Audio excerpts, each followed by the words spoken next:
Adobe Illustrator has several tools that can help build a composition or plan a composition in radial space.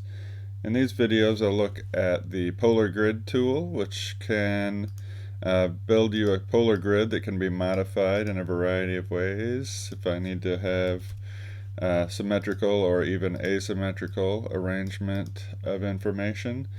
The star tool, which can either be used as planning and building or a design component itself, and then simply a single line using distort and transform effects to create a radial effect.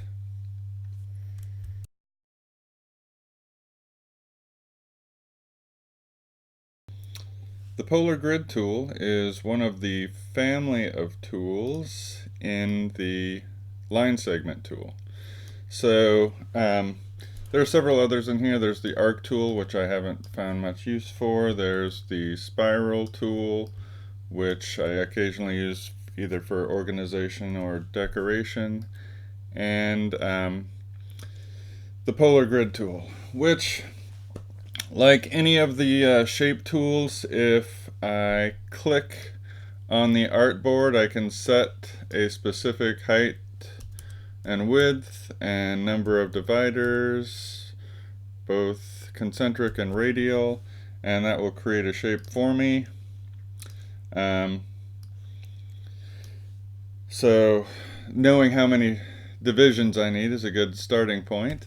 I can also, like other shape tools, if I click and drag, it will make that shape. If I hold shift, it will keep the proportions the same. And one other component about this, I'm still holding shift, but if I click the up arrow, it will add concentric spaces. If I click the the right arrow, it adds line segments, and so I can add and subtract line segments to this even as I'm drawing it. Once I've got it drawn, this works as, this is a grouped object, so if I ungroup this, the radial lines and the concentric rings are two separate pieces, so I can use them as I need them. And with the white arrow, I can modify divisions of space if I need to. So any exceptions to some of these spaces, if I want to change, let's see, you come in here. This works as the rings are a group, so if I go into isolation mode here, I can change the radius of any of these rings and then back out, and there's a lot of modification that's available for the polar grid tool, which is again part of that line segment tool.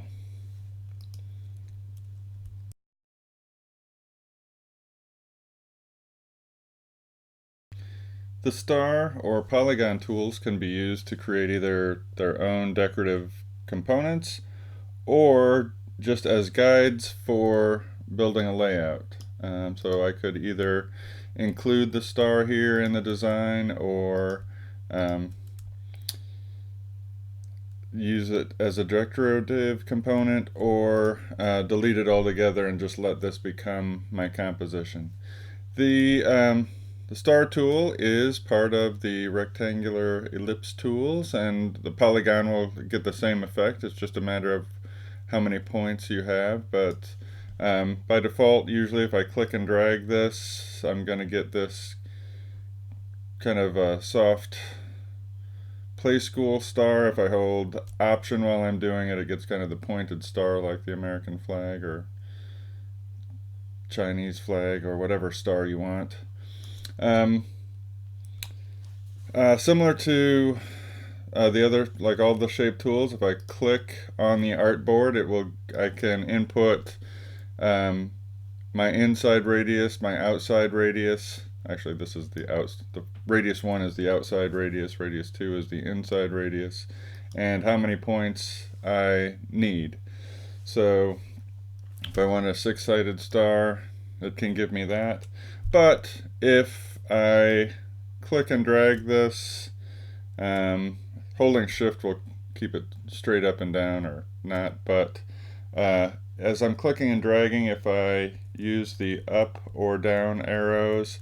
I can add points as I need them. Generally, if I'm going to make a star, I'm clicking on it and saying, I know I need 13 points, or 12, or whatever.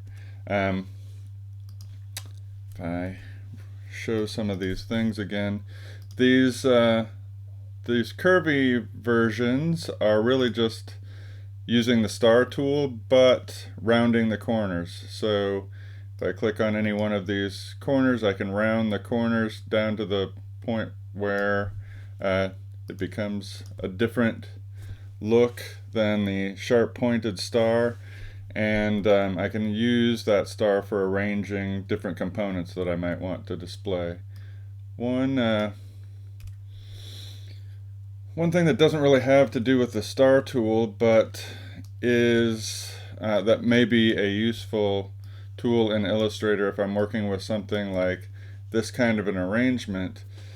Sometimes I might want to change the scale of several pieces that I might have in the composition, but keep them in the same place. So if I went to the scale tool and changed the size of this to 200, it would scale up that whole group.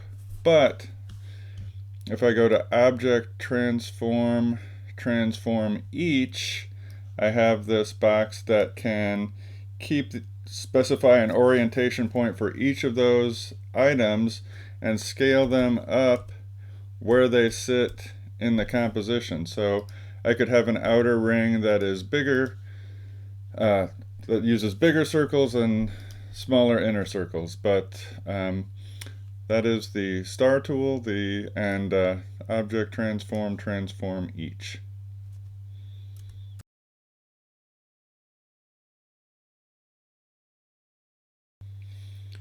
While the star polygon tools and the polar grid tools are useful when I know how many divisions of space I need, the using Distort and Transform effect, that's useful for when I'm still trying to establish, well, how closely do I want these rotated elements to be to each other?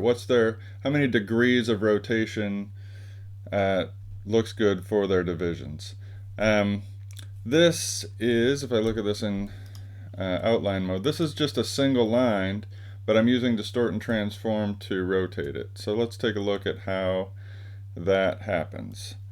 I'm just going to hide this layer and make a new one. So if I just draw a line, I'm going to hold Shift and draw a line here. It's still remembering my dashed line components.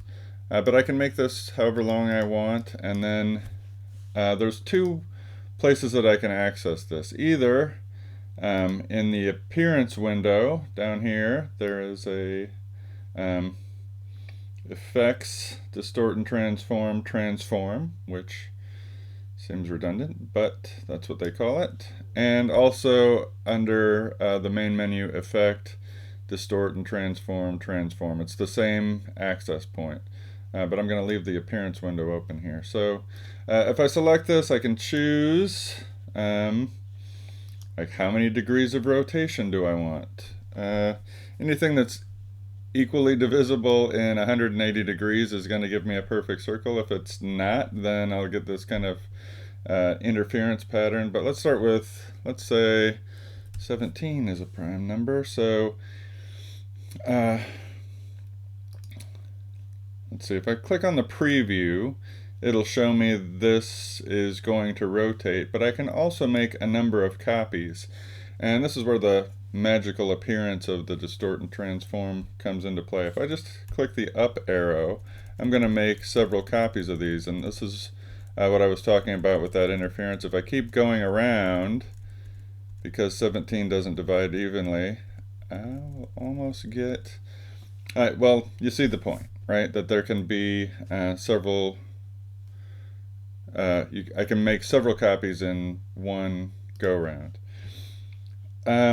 In the appearance window, this little button here that seems like what would I do with that, that gives me access to that effect that I've applied. So if I want to change this, I go to the transform window and click it open and say, you know what, let's just rotate these 5 degrees. I won't need nearly this many copies. Click that preview and see where I am. So 10, and I can just keep clicking till I get a circle. Now if I want to change the appearance of that stroke, if I select and want to change the appearance of that stroke, I can do that. So what I've done here is if I make a stroke with a 0 point dash but a 9 point gap, and as long as I click this rounded end, I'm going to get these dots on. Basically the line becomes a series of dots, and I can change the spacing between them if I want to get them further apart. But see this interference pattern? If you want that to happen, that's great, but if you don't want it to happen, there's this little option to align the dashes to the ends, and then I can get perfectly aligned dot pattern using the line tool. I can also I can get some variable width here. If I select it, I can get some variable width here, so I can have the dots get bigger in the middle and smaller to the outside. But a lot of variations, a lot of possibilities with a single stroke and using the effects tool to get that distort and transform.